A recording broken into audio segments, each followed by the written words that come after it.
Hello friends, सीएमके sir inspiration के इस बेहतर वीडियो में आप सभी का बहुत बहुत स्वागत है।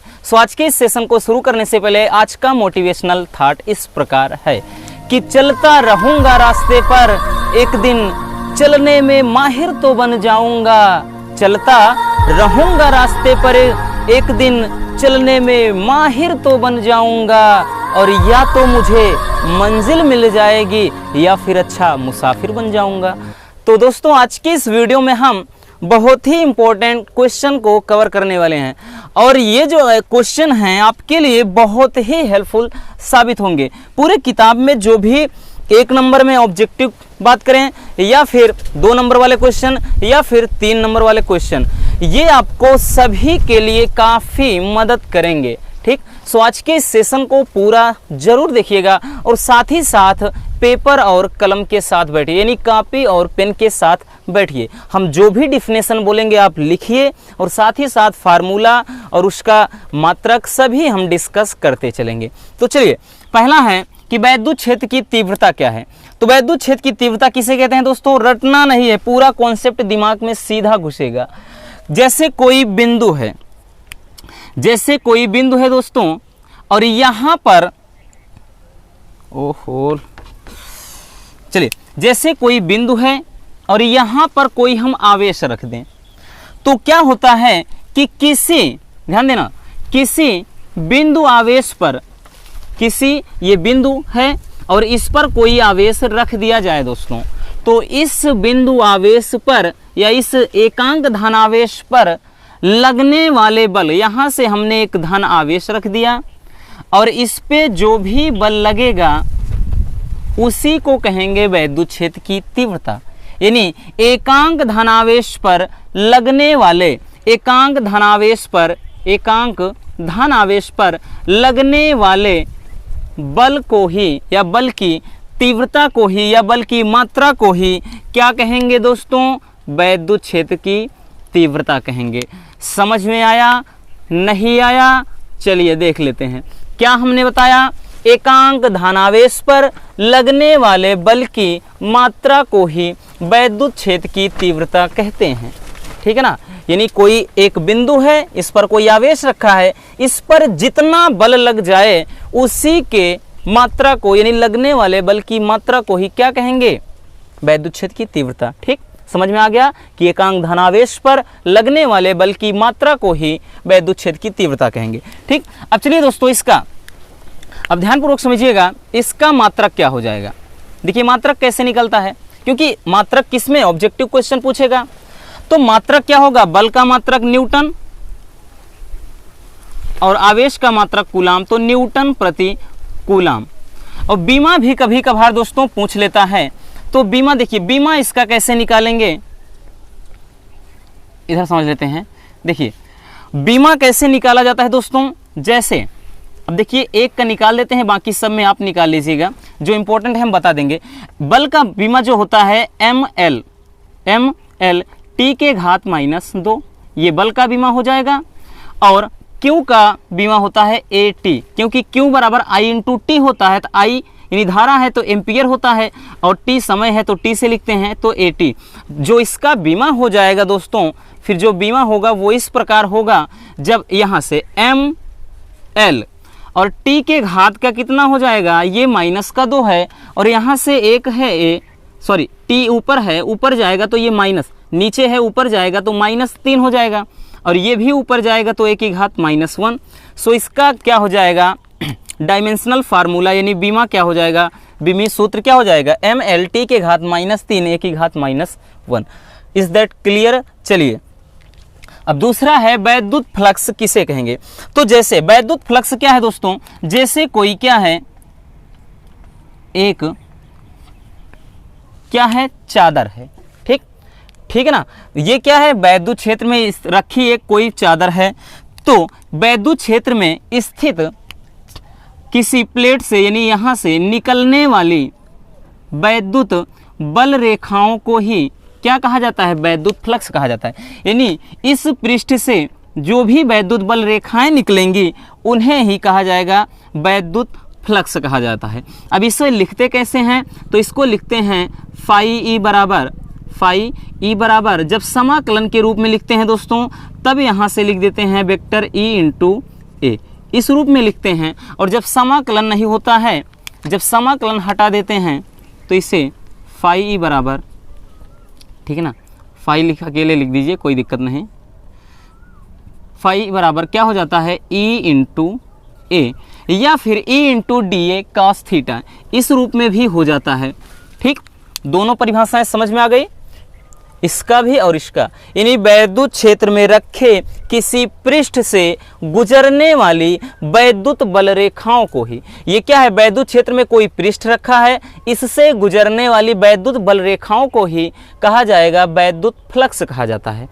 ठीक है ना। अब इसका मात्रक क्या हो जाएगा दोस्तों, देखिए इसका जो मात्रक हो जाता है न्यूटन मीटर स्क्वायर प्रति कूलम, या इसी को कहते हैं वोल्ट मीटर, इसका क्या हो जाएगा, मात्रक हो जाएगा। ठीक है ना। अच्छे से एक एक टॉपिक को नोट करते चलना, और आपने इनको तैयार कर लिया तो बहुत सारे डाउट आपके क्लियर हो जाएंगे एग्जाम में। ठीक, अगला है कि वैद्युत द्विध्रुव आघूर्ण क्या है।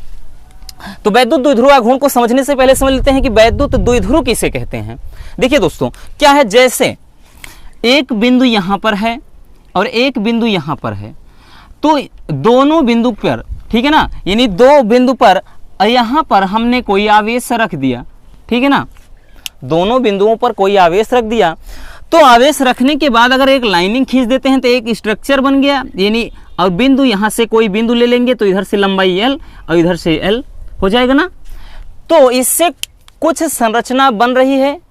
ठीक है ना, यानी इसमें कुछ संरचना बन रही है और इसी संरचना को वैद्युत द्विध्रुव कहा जाता है। लेकिन हमें वैद्युत द्विध्रुव नहीं देखना है, हमें देखना है वैद्युत द्विध्रुव आघूर्ण। तो वैद्युत द्विध्रुव आघूर्ण किसे कहते हैं, दो आवेशों में से कोई एक आवेश, चलिए हमने ले लिया कि दो आवेशों में से कोई एक आवेश, क्यों ले लिया, और इनके बीच की दूरी, जब दोस्तों यहां से दूरी एल, यहां से एल, टोटल डिस्टेंस कितना होगा बताइए, 2l होगा, वही तो दोनों के बीच की दूरी क्या कहा, फिर से सुन लीजिए कि दो बिंदु आवेशों में से कोई एक आवेश तथा उनके बीच की दूरी के गुणनफल को कहा जाता है वैद्युत द्विध्रुव आघूर्ण, यानी P बराबर Q गुणे 2L या P बराबर 2QL लिख दीजिए। ठीक है ना। अब देखिए मात्रक क्या हो जाएगा भाई साहब, मात्रक क्या होगा, आवेश का मात्रक कूलाम, लंबाई का मात्रक क्या हो जाता है दोस्तों, मीटर, कूलाम मीटर हो जाएगा। अब इसका जो बीमा हो जाएगा, क्योंकि इसका बीमा भी पूछ लेता है, तो इसका जो बीमा निकल कर आएगा दोस्तों, बीमा क्या होता है, देखिए ये क्या होता है, Q का 80 और L का क्या हो जाता है, लंबाई है L, यानी L ही रहेगा, लेंथ ही, तो ये क्या हो जाएगा, इसे याद करने का ट्रिक है LTA यानी लता, आप याद कर लीजिए इस तरह से, लता, इसका क्या हो जाएगा, बीमा हो जाएगा। ठीक है ना। चलिए नेक्स्ट चलते हैं कि समविभव पृष्ठ किसे कहते हैं। तो ध्यान देना, एक ऐसा पृष्ठ जिसके प्रत्येक बिंदु पर विभव समान हो उसे कहते हैं समविभव पृष्ठ। जैसे हमने कोई पृष्ठ खींच लिया और यहाँ से लाइनिंग ऐसे किया, इस तरह से ऐसे, तो दोस्तों और यहाँ पर हमने क्या किया, प्रत्येक बिंदु पर आवेश को हमने रख दिया, ठीक है ना, प्रत्येक बिंदु पर आवेश को रख दिया। तो यही क्या कह रहा है कि ऐसा पृष्ठ जिसके प्रत्येक बिंदु पर विभव समान हो, समविभव पृष्ठ कहते हैं उसे, समविभव, यहाँ पे बिंदु O है, तो ऐसे पृष्ठ को समविभव पृष्ठ कहा जाता है। ठीक है ना। अब इसमें समविभव पृष्ठ की विशेषताएं भी पूछा जाता है। तो समविभव पृष्ठ में क्या होता है कि कोई भी रेखा जो खींची गई है ये एक दूसरे पर लंब होगी, यानी इस रेखा पर देखें ये लंब है, इस रेखा पर देखें तो ये लंब है, ठीक है ना, इस रेखा पर देखें तो ये लंब है। और इसमें क्या होता है कि किसी एक बिंदु से दूसरे बिंदु तक या इधर क्या होता है, आवेश को ले जाने पे जो कार्य है वो बिल्कुल भी नहीं करना पड़ता, यानी कार्य शून्य होता है, ये इसकी विशेषता होती है। ठीक ना। चलिए नेक्स्ट देख लेते हैं विभव प्रवणता क्या है। तो विभव प्रवणता क्या है दोस्तों, जैसे कोई सेल है, ठीक है ना, उसमें विभव में अंतर हो रहा है और उसके बीच की जो प्लेटों के बीच की दूरी उसमें कुछ परिवर्तन हो। तो ध्यान देना, विभव में परिवर्तन के साथ दूरी में परिवर्तन को, या विभव परिवर्तन और दूरी परिवर्तन के अनुपात को कहा जाता है विभव प्रवणता। जैसे ध्यान देना, इसे विभव प्रवणता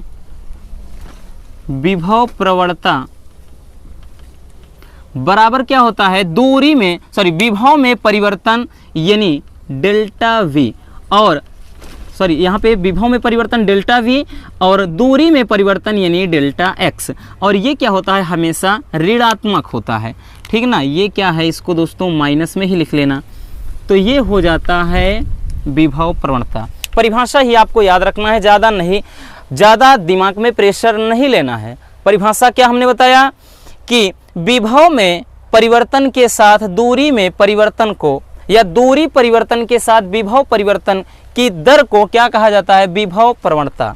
ठीक, या ये भी परिभाषा नहीं आती, सिंपल सा, डेल्टा वी का मतलब क्या है, विभव में परिवर्तन, और डेल्टा एक्स का मतलब दूरी में परिवर्तन। तो विभव में परिवर्तन और दूरी में परिवर्तन के अनुपात को कहा जाएगा विभव प्रवणता। ठीक, चलिए, और ये ऋणात्मक परिवर्तन होता है, इतना ध्यान देना। अब आता है किरचॉफ का नियम। ये वैसे तो ये लॉन्ग में आता है, लेकिन इसका लिखने का सिर्फ एक ही मकसद है, क्योंकि इसमें किरचॉफ का जो प्रथम नियम है दोस्तों, पूछा जाता है किस संरक्षण पर आधारित है। तो ध्यान देना, किरचॉफ का प्रथम नियम, इसे संधि का नियम, धारा का नियम कहते हैं। इसमें क्या होता है पता है आपको, कि किसी भी बिंदु पर मिलने वाली, ध्यान से सुनना, किसी बिंदु पर मिलने वाली समस्त धाराओं का बीजगणितीय योग, यानी सिग्मा को पढ़ते हैं बीजगणितीय योग, क्या हो जाता है, शून्य हो जाता है भाई साहब। और यही क्या हो जाता है, प्रथम नियम। ठीक, किसी भी बिंदु पर मिलने वाली समस्त धाराओं का बीजगणितीय योग शून्य होता है। और जो पहला नियम होता है दोस्तों, इसमें आवेश संरक्षित रहता है, यानी ये आवेश संरक्षण के सिद्धांत पर आधारित है।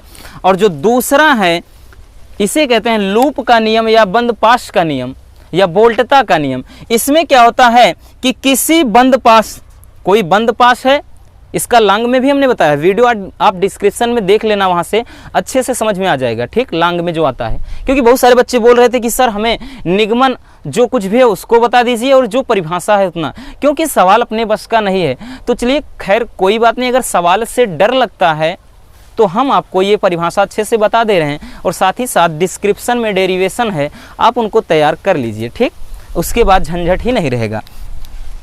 चलिए अब देखिए, दूसरा जो नियम होता है, ध्यानपूर्वक समझिएगा, दूसरा जो नियम होता है दोस्तों, वो इस प्रकार होता है कि किसी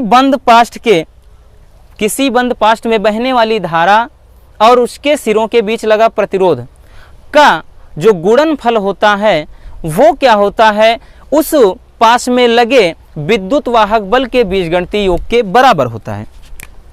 यानी डेल्टा आई इंटू आर बराबर, sigma I into R, delta बोल रहे हैं, सिग्मा बोला जाता है, ठीक ना, सिग्मा आई इंटू आर बराबर सिग्मा ए। यही क्या होता है कि किसी बंद पाश में गुजरने वाली धारा और उसमें लगे प्रतिरोध के गुणनफल का बीजगणितीय योग उस पास में लगे विद्युत वाहक बल के बीजगणितीय योग के बराबर होता है। यही आपका दूसरा नियम हो जाता है। और जो दूसरा नियम है दोस्तों, ये ऊर्जा संरक्षण के सिद्धांत पर आधारित है। इसमें क्या है, ऊर्जा सिद्धांत के संरक्षण पर ये आधारित है। ठीक, चलिए अब देख लेते हैं तीसरा, मीटर सेतु का सिद्धांत क्या है। तो ध्यानपूर्वक समझिएगा, जो मीटर सेतु है, ध्यान देना, मीटर सेतु ये व्हीट स्टोन सेतु पर आधारित, यानी व्हीट स्टोन सेतु के सिद्धांत पर आधारित है, जिसमें आप सभी को पता होगा कि इसमें P Q upon R S, यानी पी क्यू आर एस 4 प्रतिरोध होते हैं। वो सभी एक चतुर्भुज के आकार का निर्माण करते हैं जिसमें दो संलग्न भुजाओं का अनुपात दो अन्य संलग्न भुजाओं के अनुपात के बराबर होता है। यानी इसमें लिखने का सिर्फ इतना मकसद है कि मीटर सेतु का सिद्धांत क्या है, तो मीटर सेतु का सिद्धांत व्हीट स्टोन सेतु के सिद्धांत पर आधारित है, जिसमें क्या होता है कि चार प्रतिरोध श्रेणी क्रम में जुड़ करके एक चतुर्भुज का निर्माण करते हैं जिनके दो संलग्न भुजाओं का अनुपात अन्य दो संलग्न भुजाओं के अनुपात के बराबर होता है। ये सभी क्या है, प्रतिरोध होते हैं। इसमें से एक अज्ञात रहता है, तीन ज्ञात रहते हैं, ठीक।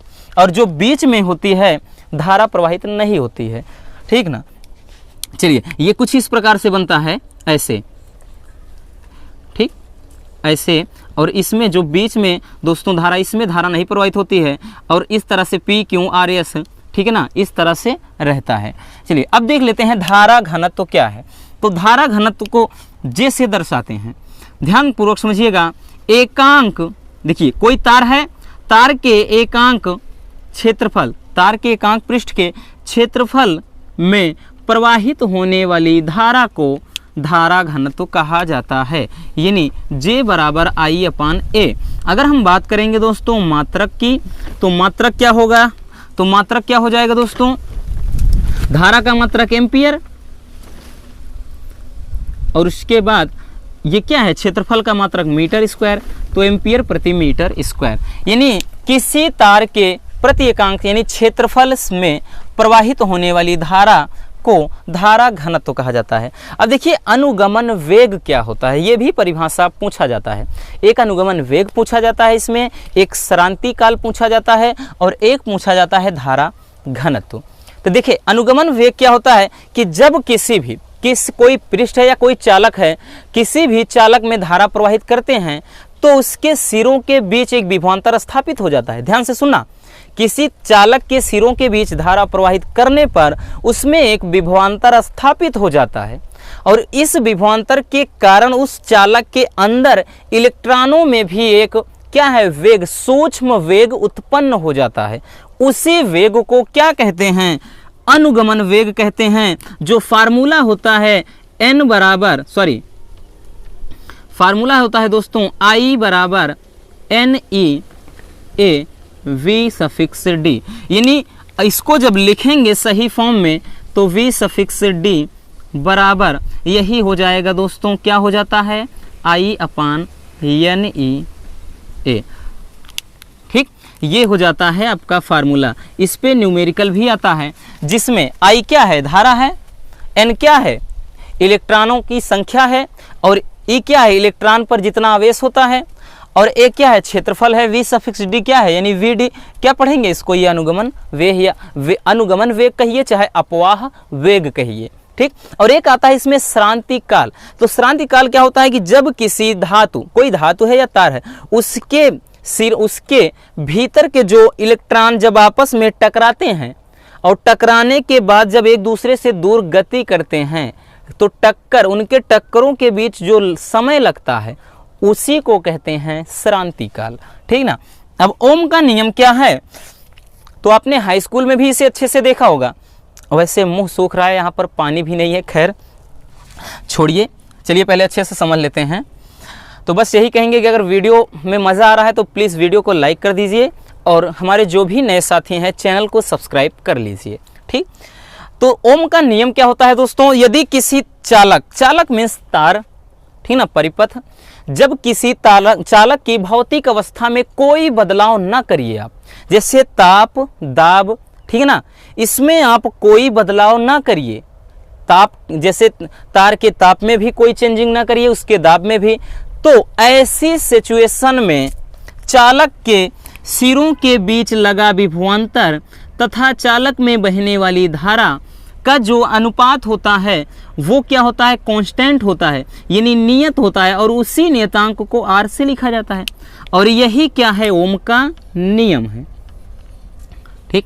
चालक के सिरों के बीच लगा विभवांतर और उसमें बहने वाली धारा का जो अनुपात होता है वो नियत होता है और यही क्या है, नियतांक, यानी ये जो नियतांक होता है इसे R से दर्शाते हैं, यानी रेजिस्टेंस या प्रतिरोध, और यही ओम का नियम है, ठीक। लिख लेंगे, कैसे लिखना है, यदि किसी तालक मतलब तार की या चालक की भौतिक अवस्था को न बदलें तो चालक के सिरों के बीच लगा विभवांतर और उसमें बहने वाली धारा का अनुपात जो होता है वो नियत होता है। यही क्या है, ओम का नियम है।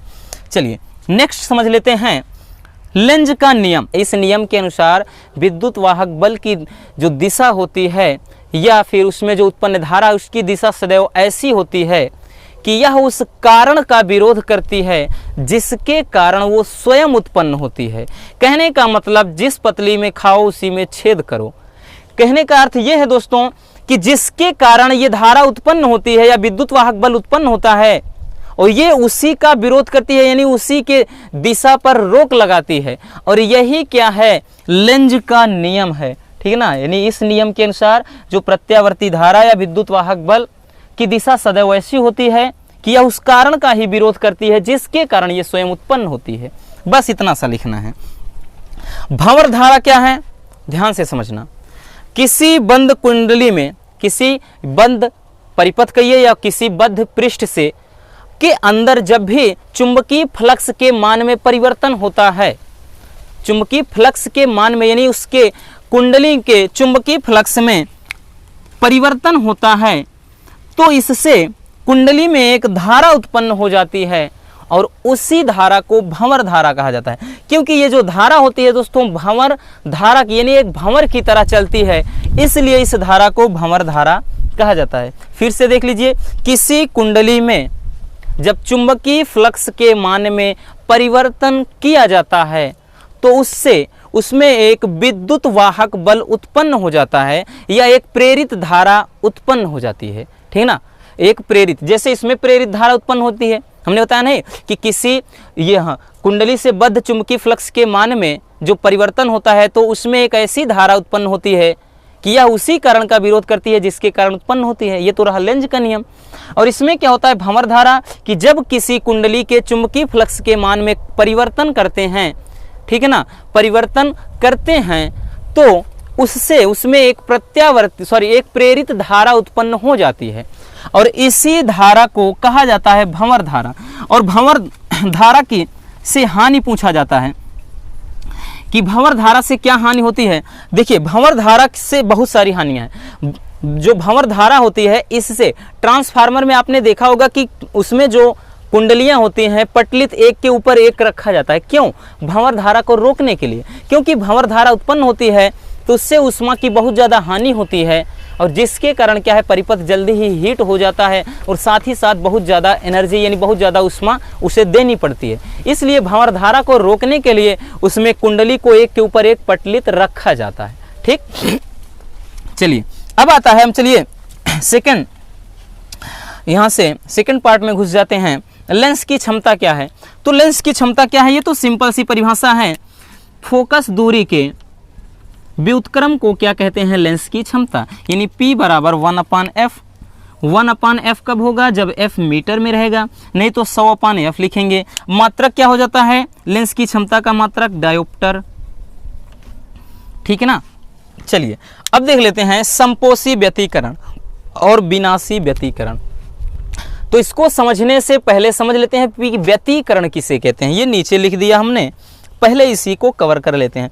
देखिए जब क्या होता है दोस्तों, किसी दो स्रोत से, जैसे यहाँ से मैंने क्या बता दिया, जैसे दो स्रोत हों, एक यहाँ से प्रकाश स्रोत है और एक यहाँ से प्रकाश स्रोत है और इसमें से दो तरंगे एक साथ निकलें।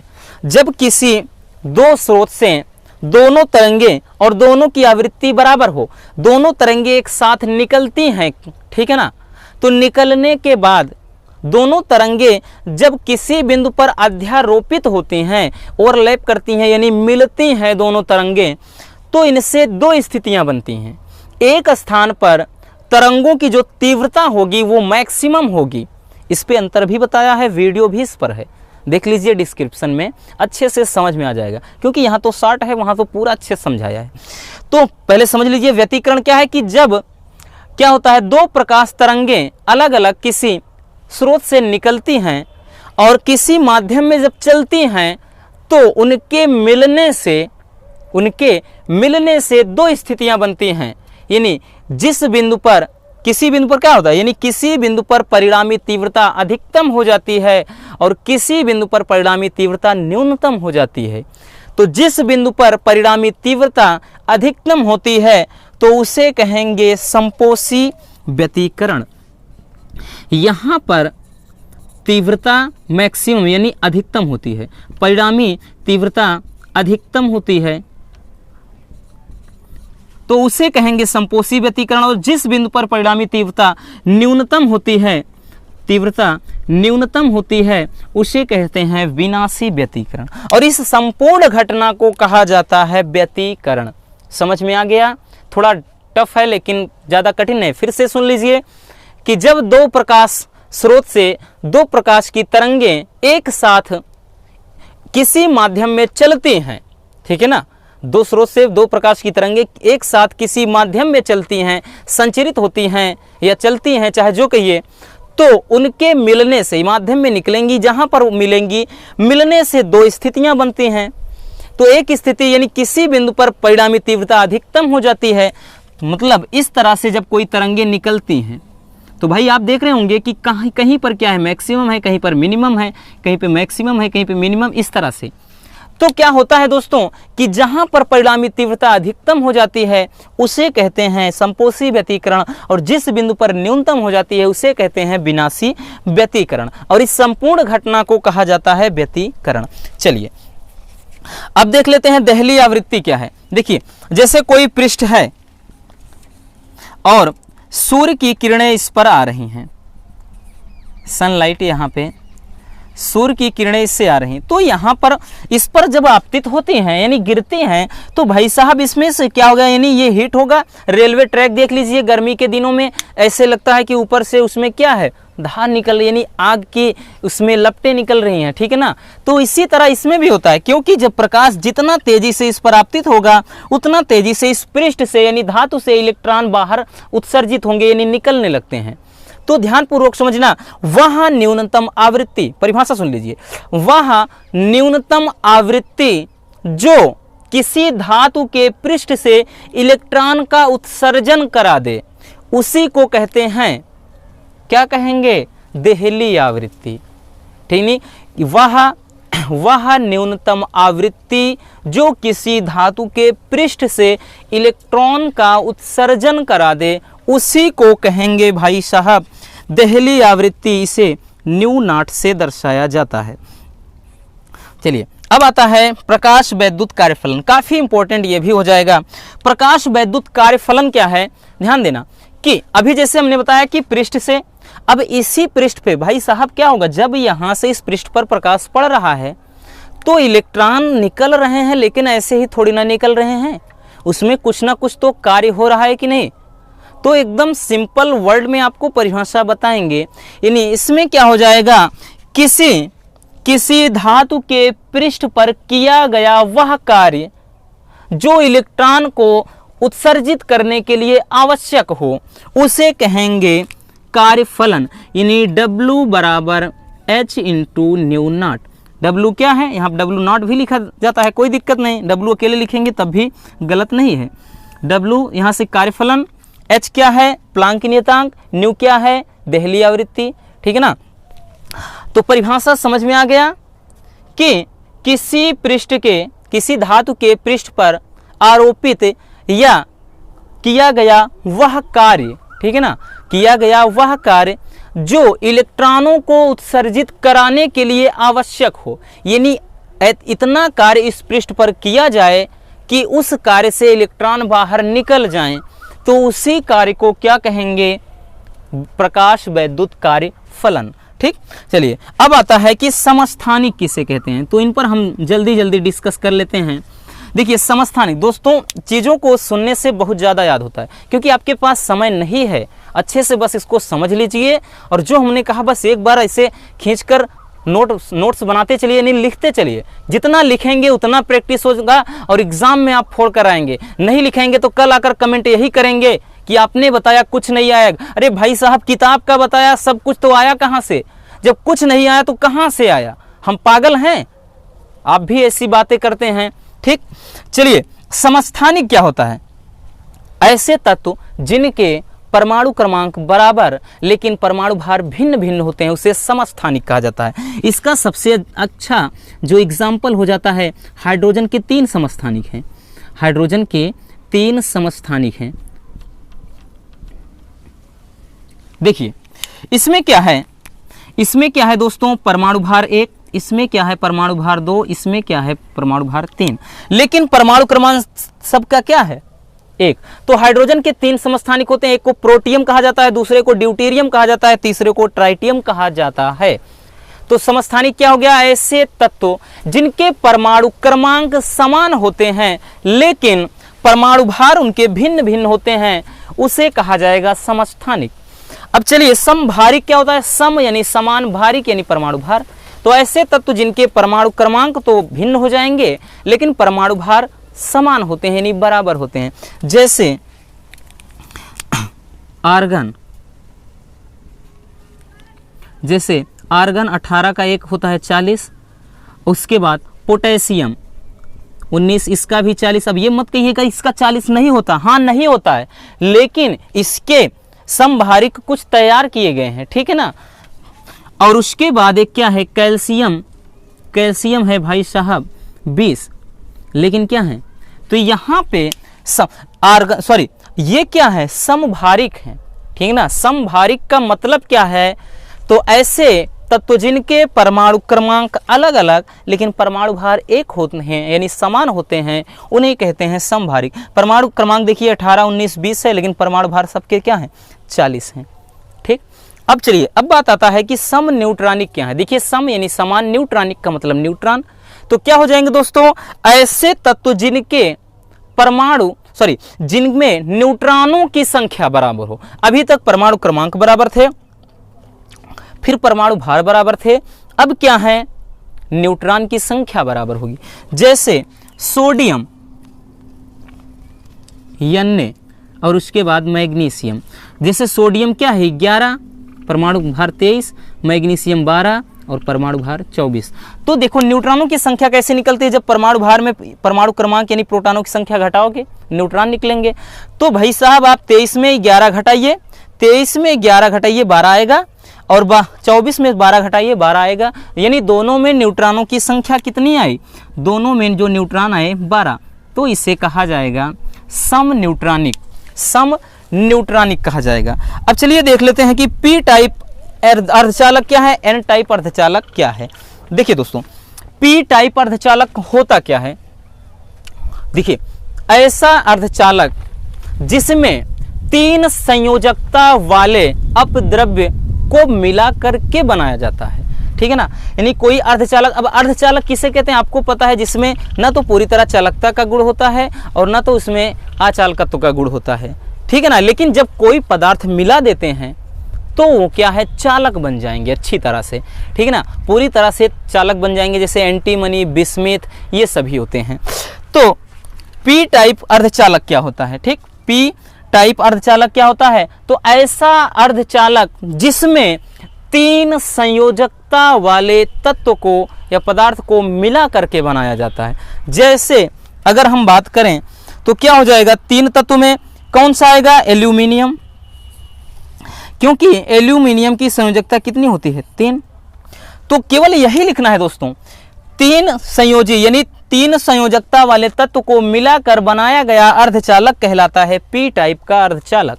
अब एन टाइप का अर्धचालक क्या है, तो इसमें क्या हो जाएगा, 5 संयोजकता वाले तत्व को मिलाकर बनाया गया अर्धचालक क्या कहलाएगा, एन टाइप अर्धचालक। ध्यान देना दोस्तों, जो भी तत्व ये संयोजकता है, ठीक ना, ये संयोजकता है,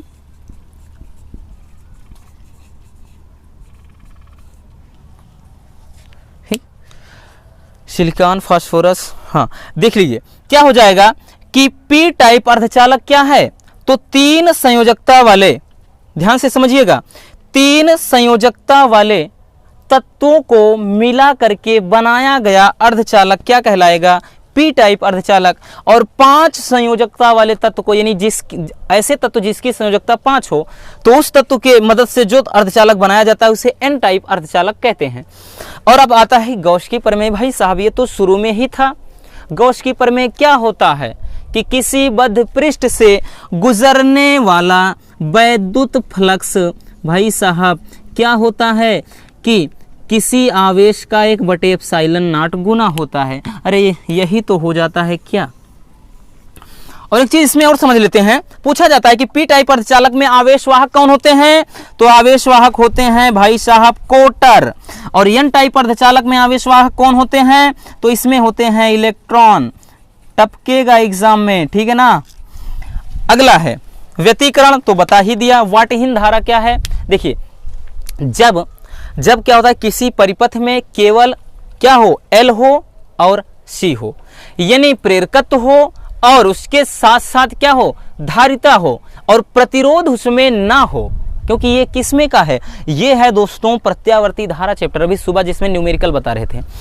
तो क्या हो कि जब किसी परिपथ में एल हो यानी प्रेरकत्व हो और साथ ही साथ क्या हो, धारिता हो, और उसमें प्रतिरोध क्या हो, शून्य हो, तो ऐसी अवस्था में उसमें जो उत्पन्न यानी प्रवाहित धारा होगी वो क्या होगी, उसे कहेंगे वाटहीन धारा। और वाटहीन धारा किसमें प्रवाहित होती है, यानी वाटहीन धारा किसमें होती है, चोक कुंडली में। चोक कुंडली ये पूछा जाता है। तो बस भाई साहब गर्मी बहुत है, बोलना भी बहुत पड़ रहा है। तो बस दोस्तों आज के वीडियो में इतना ही। अब ऐसा नहीं कि केवल यही महत्वपूर्ण है, इसके अलावा और कुछ भी हैं, बट डोंट वरी, हम आपको वीडियो प्रॉपर देते रहेंगे। तो मिलते हैं नेक्स्ट ऐसे शानदार टॉपिक के साथ। सो प्लीज़ जो भी नए स्टूडेंट हैं चैनल को सब्सक्राइब कर लीजिए, ताकि बचे हुए 1-2 दिन में जिस तरह से बायोलॉजी में आपका बढ़िया से गया उस तरह से आपको हम फिजिक्स में भी देने का प्रयास करेंगे। मिलते हैं नेक्स्ट ऐसे शानदार टॉपिक के साथ।